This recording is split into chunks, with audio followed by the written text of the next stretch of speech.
Hello दोस्तों, मैं हूँ Anand Raj Mawar, certified financial planner.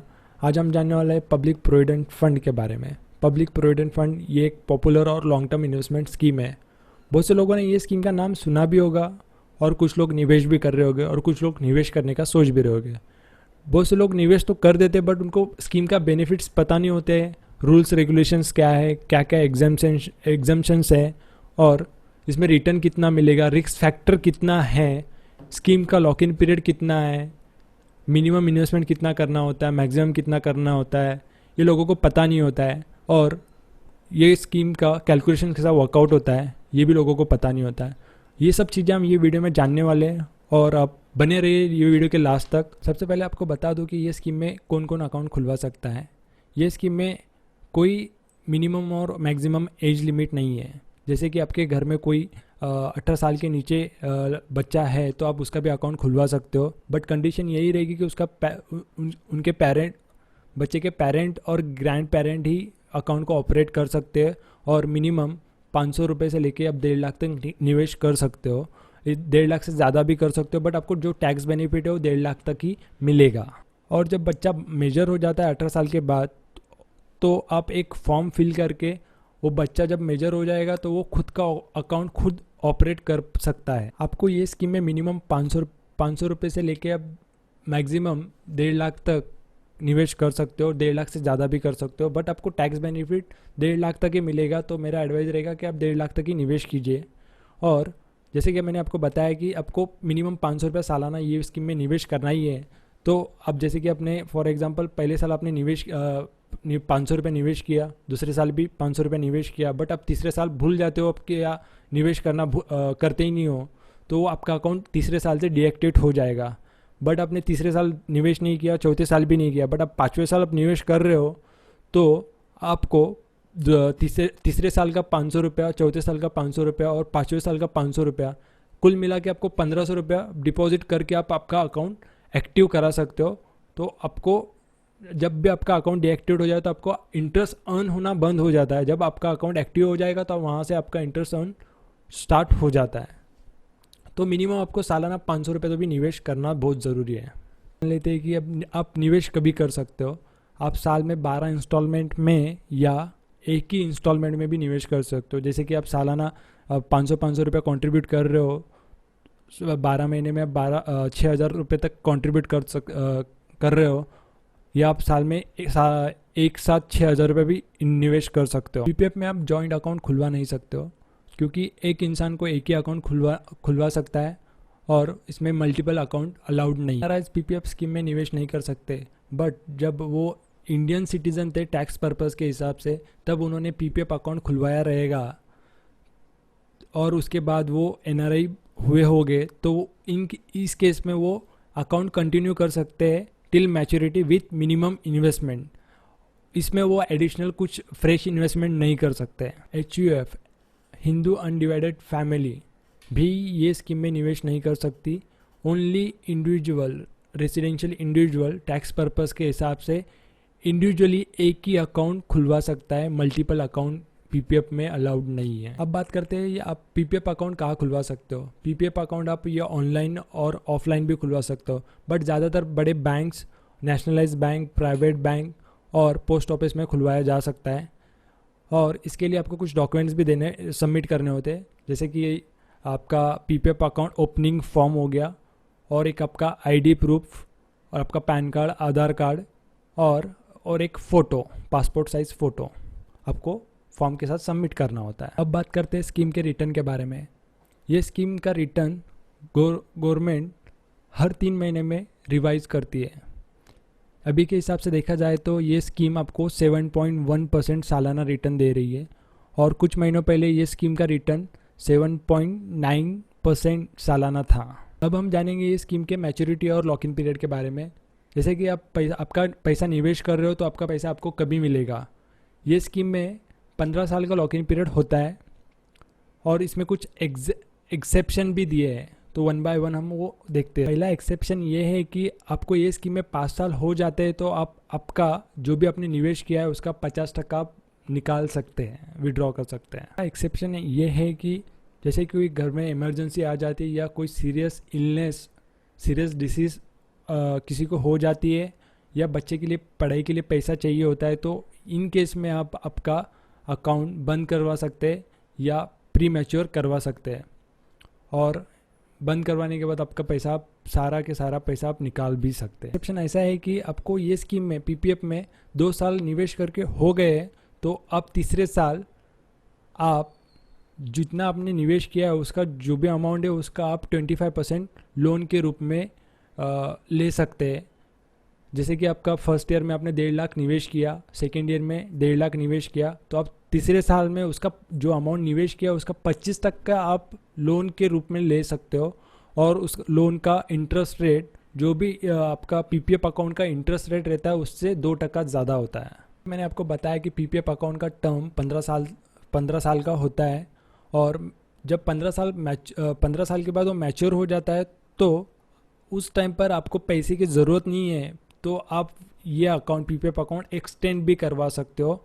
Extend आप 5 साल तक करवा सकते हो ना, और 5 साल के बाद आप कितने भी टाइम एक्सटेंड कर सकते हो। एक्सटेंशन पीरियड 5 साल का होता है। जैसे कि कोई बंदा है, उसने 25 साल की उम्र में उसका पीपीएफ अकाउंट ओपन किया होगा, तो 15 साल तक मतलब 40 साल तक उसका अकाउंट मैच्योर हो जाता है पीपीएफ अकाउंट का। वो 5 साल तक एक्सटेंड कर सकता है, और वो कितनी भी बार एक्सटेंड कर सकता है। 2040 तक उसका अकाउंट मैच्योर हो गया तो 2045 तक वो एक्सटेंड कर सकता है। 45 तक मैच्योर हो गया, 50 तक एक्सटेंड कर सकता है।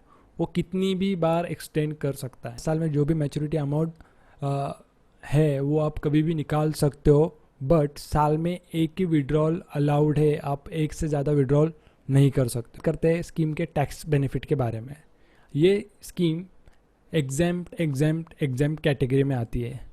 इसका मतलब आप जब निवेश करोगे ये स्कीम में तब भी आपको टैक्स बेनिफिट मिलेगा, और जब आपको ये स्कीम में जो भी इंटरेस्ट अमाउंट मिल रहा है उसमें भी आपको टैक्स बेनिफिट मिलेगा।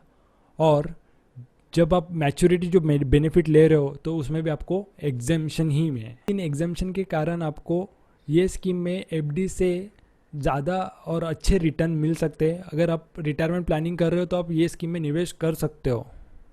स्कीम में आपको एक लीगल इम्यूनिटी का एक एडवांटेज मिलता है।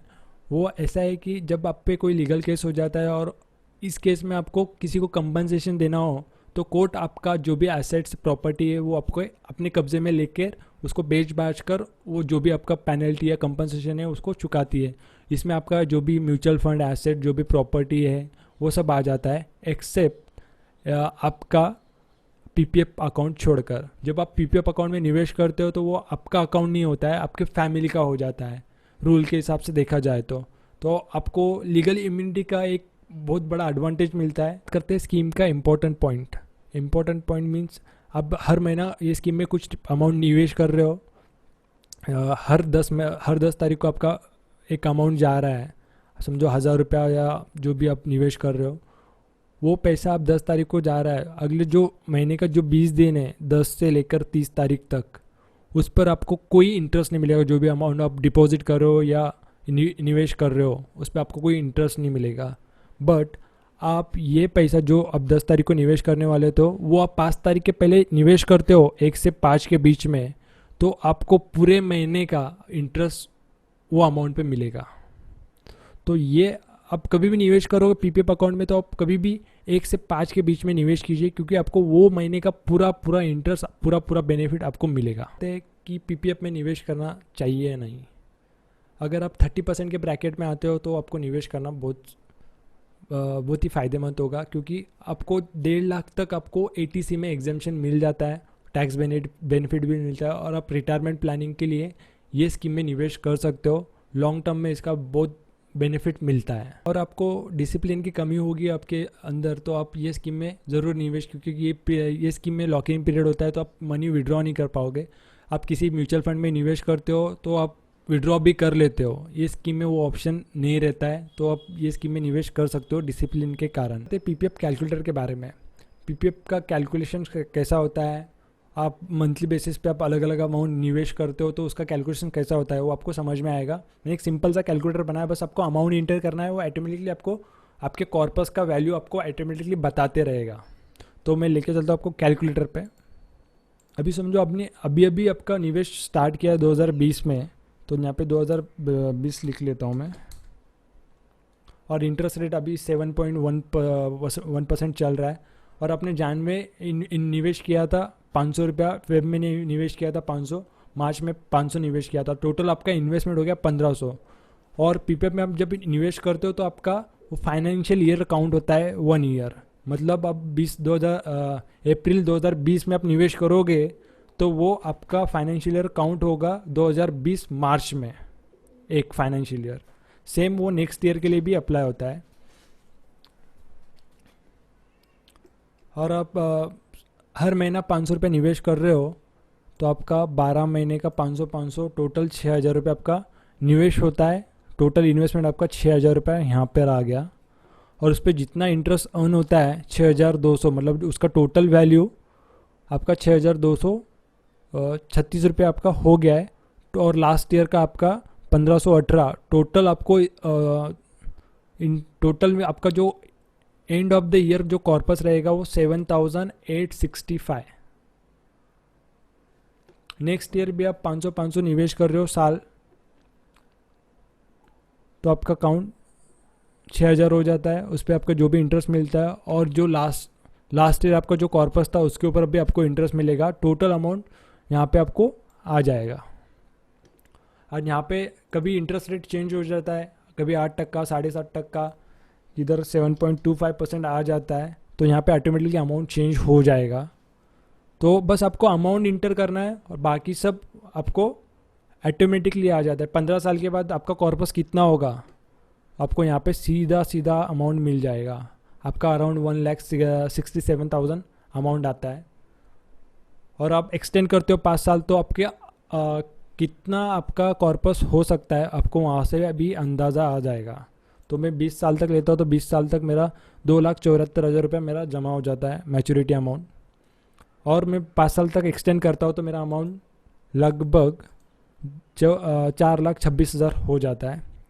और मैं 30 साल तक रहता हूँ पीपीएफ अकाउंट में, मतलब मैंने 30 साल की उम्र में ओपन किया है मेरा अकाउंट, तो और मैं 30 साल तक मैं कंटिन्यू करता हूँ तो मुझे 6,44,000 मुझे मैच्योरिटी अमाउंट मिलेगा।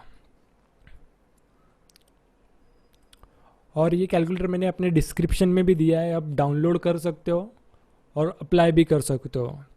ये सिंपल सा कैलकुलेटर है, बट आपका हर महीना डिफरेंट अमाउंट होगा तो आपको ये कैलकुलेटर यूज़ होगा। आप 15 साल एक ही अमाउंट आप निवेश कर रहे हो, 500 रुपये बोलो या 1,000 रुपये बोलो या 1,50,000 रुपये बोलो, तो उसके लिए भी मैंने एक सिंपल सा कैलकुलेटर बनाया। तो आप एक कैलकुलेटर में यहाँ पे बस आपको 15 साल है, यहाँ पे आपका जो भी मंथली अमाउंट आप निवेश कर रहे हो वहाँ पे बस आपको अमाउंट डालना है। और जो भी इंटरेस्ट रेट चल रहा है वो आपको यहाँ पे डालना है। अभी 8.1 चल रहा है या 7.1 चल रहा है, वो आप डाल सकते हो जो भी है। ये उसका अमाउंट आ गया। ये आपका मैच्योरिटी अमाउंट होगा लगभग अप्रोक्सीमेट, आपको इतना मिलना चाहिए वो स्कीम में। फिर इसी तरह से आप आपका कैलकुलेशंस कर सकते हो। पीपीएफ में आपको कितना मैच्योरिटी अमाउंट मिलेगा, आप कितना निवेश कर रहे हो, ये सब आपको एक कैलकुलेटर में समझ में आएगा। तो आप डाउनलोड करके आप खुद वर्कआउट कर सकते हो। और आपको आपको मेरा वीडियो अच्छा लगा होगा तो आप लाइक, शेयर, कमेंट, और कुछ क्वेरी रहेगा तो कमेंट में भी कर सकते हो।